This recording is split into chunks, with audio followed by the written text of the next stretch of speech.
G'day, Chief. Welcome to the Inner Chief Podcast, episode 349. And our topic today is a Minisode on how to influence stakeholders and peers. Who are we talking about? First and foremost, the question, Greg, I've just got this horrendous board member or team member at work that is so difficult. They block, they obstruct, they're obnoxious, they're toxic, or I just can't seem to get through them. They micromanage, they dip down. These are the kind of questions I get asked in the one-to-one environment all the time. Influencing stakeholders, getting through difficult stakeholders is one of the most important tasks and skills of all senior executives, particularly CEOs, where basically everyone is a stakeholder of you. So stakeholders can be peers at the same level, suppliers, customers, board members, executive team members, your boss, the community, media, anyone out there who's got a key stake in what you do. So, Chief, I just want to tell a couple of little stories first about what it's like, the stories from the front line. I was working with, what would they be, sort of a medium-sized company turning over a couple $100 million a year. And they had a really large tender going to a government-owned kind of corporation. This was big deal, like 20% of their revenue, kind of critical contract to get. And they went through their whole normal tender process from start to finish. And right at the end, they discovered that they weren't going to win the tender. And they had, thankfully, the wherewithal to then afterwards go back and say, hey, how come, like, now that this is all over and we're not going to win, why didn't we get the contract? Really, like we've heard some of your logical reasons, but what was the real reason? And one of the customers said, hey, look, the reality is when we first met with you, you came in, sat down, showed us your catalogs, your products, everything you're going to provide us. And you had all that, and gee, it looked good. Your competitors walked in with an empty notepad and started asking questions. They wanted to know what was most important to us. And throughout the tender process, they were more dialed in than you were on just about everything. So in that moment, it was really clear the stakeholder, or the customer in this case, was not being heard. The second one is, I remember doing a large turnaround of a mining business in Africa. And I remember being at this mine site in Tanzania one day, and I was working with the general manager, and I was sitting down with him and we thought, and he was telling me about this process or this thing that was going on where they were losing money constantly because of trucks not being available, parts not being ready, or poor quality parts.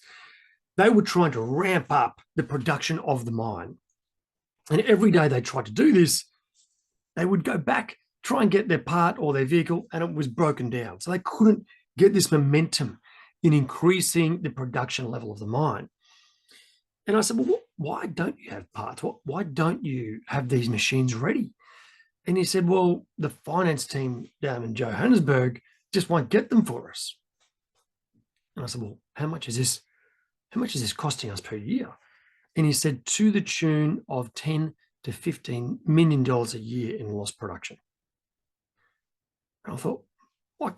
I said, is there a project in our business we're running now that can deliver that kind of return? And he said, no, nothing's close. So I said, well, let's get on a plane and go to Joburg. And we got on a plane, we went to Joburg, we sat down with the finance team. And what we discovered was they had been instructed by the CFO, for good reason, to reduce the cost in the business. So they had less parts available at site to save capital, and They had lower quality parts because that's cheaper. The production or the operations guys, though, were under a different instruction. They were told to increase production, not decrease the cost. So immediately we had these competing priorities. How do we solve it? We got the COO and the CFO on the line and said, hey, let's all just talk this through and get to an outcome. It took us about 90 minutes. Problem solved, stakeholders happy, back to site, stopped losing money. Okay, that is how easy this can be, but obviously it's not always that easy. The last one is, like, I had this drill sergeant boss. This was one of my last roles. And when I say drill sergeant boss, I mean, he actually was formerly a drill sergeant in the army. And he was a good guy. I actually quite enjoyed his company, but dear me, was he a ball breaker to begin with? And I really had no idea how to respond to this level of intensity, the micromanagement that was going on. And so I sat down one day and I said, okay, what I'm going to do now is I'm going to work out what is my personality and what is their personality. And I sat down and I actually did a Myers-Briggs model, and I worked out that from memory, I was an ENFP and he was an ESTJ. So we actually conflicted or butted heads just because of our natural way on 3 of the 4 different personality dichotomies. And what was really interesting was in the documentation or the guides I read, it spoke about where the points of conflict are most likely going to arise. And I use that. So what I did is I ended up creating a really clear, quite detailed weekly report. We used to meet at 3 o'clock on a Friday. I used to rue this meeting like I'm going into the weekend, and I just get hammered in this meeting. And so I went in though, and I sat down with this beautiful scorecard on the business, all the projects we were running, who did what in the last week, what was coming next week, all our numbers, what I was doing about it. And the look on his face was just like one of complete amazement. He went, wow, this is really, really good. And so he started asking a bunch of questions, but they were completely different quality. And within a week, the level of micromanagement and intensity completely left the room. I started to speak his language. I started to serve him in a way that looked after him. And it made all the difference. So, Chiefs, many, many different ways to deal with stakeholders. What we want to do is, first and foremost, understand that we have agency. We have some level of impact on any and every single relationship we have. We have to bring that ownership within us and then understand the trust is the currency of relationships. Without trust between you and the stakeholder, there is no influence ever. I built that trust with the stakeholder, with my old boss, because I took the time to speak his language. We got the trust with the guys in Johannesburg because we took the effort to get on a plane and go and ask them, hey, what's going on for you? Trust is the currency of relationships. If you don't have it, we've got to go back and get it. I'm going to teach you a few ways that might help you get that, even with supremely difficult and prickly characters. So, Chiefs, there are all sorts of unintentional pitfalls. Look, I'm not going to labor on about all of them, but I suspect one of the most common is that we dance around these problems and we don't really lean into them. We end up fearing the conflict there and forgetting all of the other people that might be suffering as a result. So instead of going to bat for all those people, we actually just leave it fester and we kick the can down the road and nothing happens. The next person has the same problem that you do. So we just discount the amount of stress you're feeling, and probably them as well, the impact on culture, on happiness, on flow, and results. So this is where we forget the importance of trust. Sometimes we move too fast without understanding their priorities.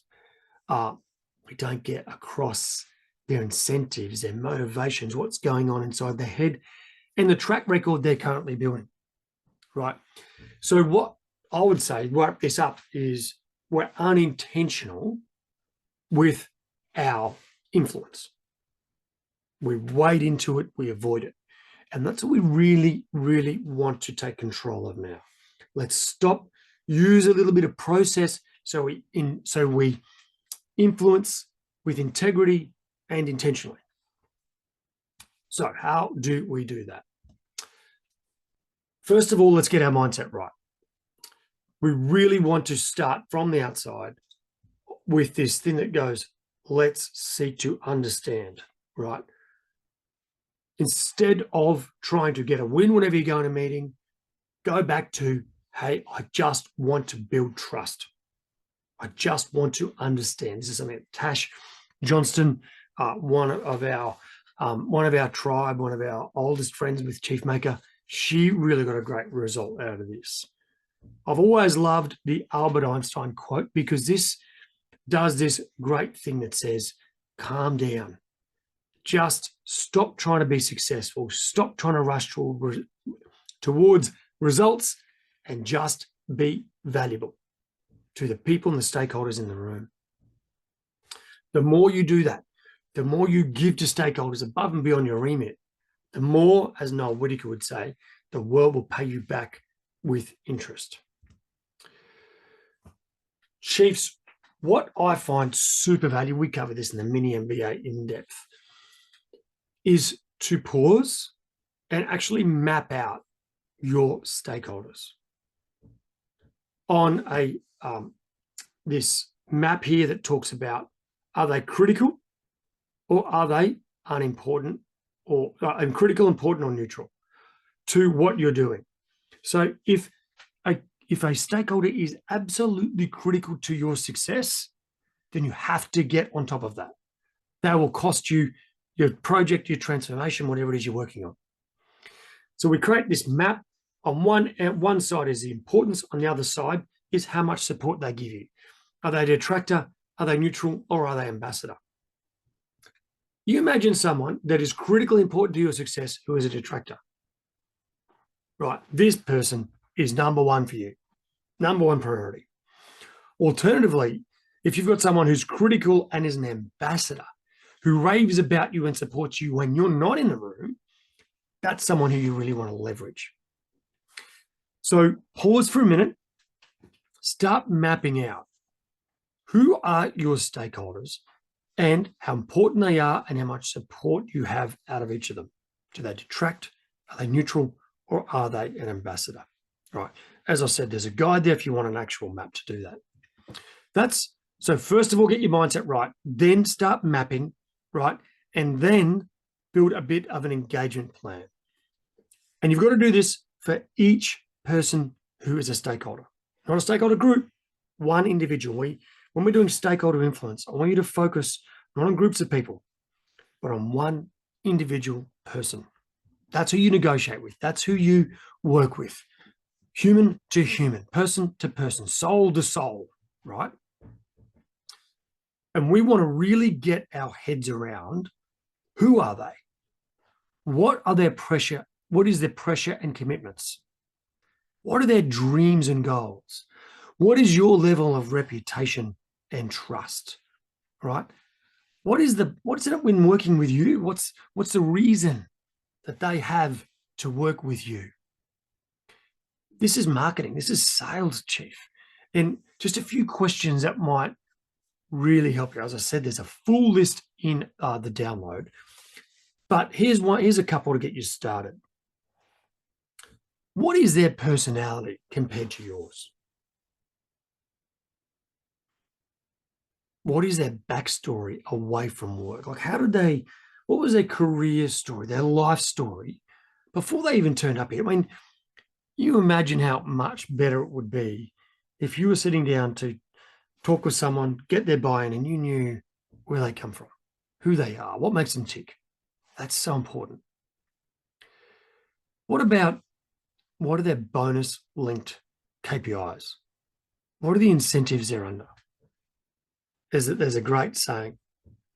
When you go to the racetrack, always bet on the horse called self-interest because it's the only one trying. People, and this is behavioral economics, will always be looking after themselves, right? That's human nature. It's not terrible, just what it is. Leverage that, Chief. If you understand that, what are their linked targets? What kind of pressure is their boss putting on them? How can you influence someone if you don't know what kind of heat they're getting from their boss? Right? Get across that.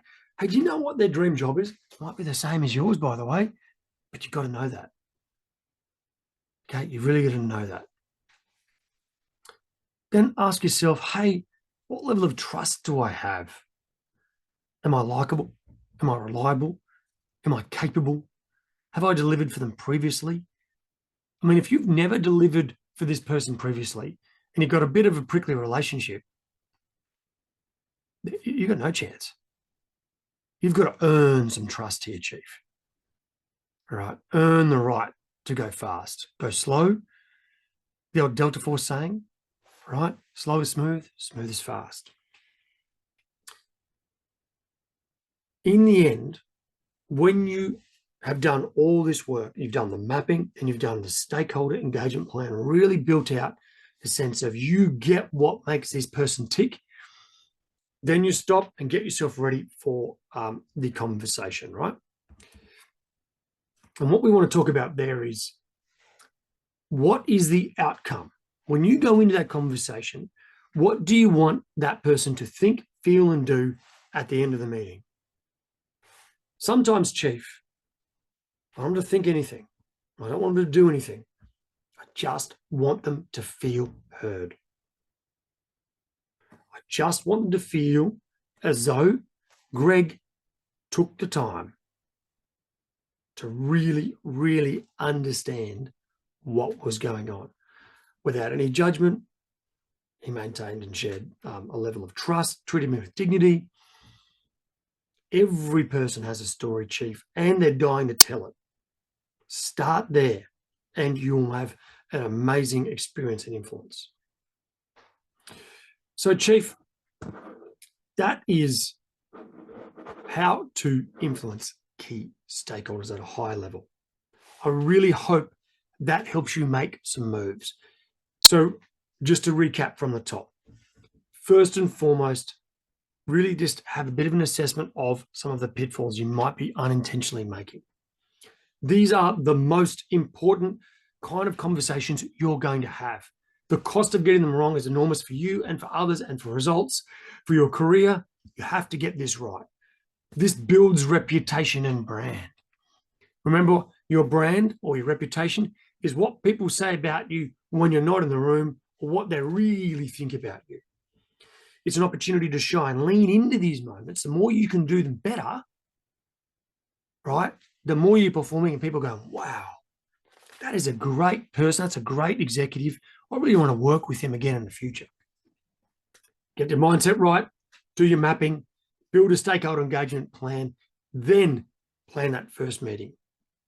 So if you want a more in-depth coaching experience around that, Chief, go to chiefmaker.com/mini MBA, because we cover this in depth. We have all sorts of examples. People share their wins and losses, and we really lean into it, and we just get results, even with the most tricky of individuals. In fact, we have a whole module on how to influence super difficult stakeholders. So, Chief, as always, remember to stay epic.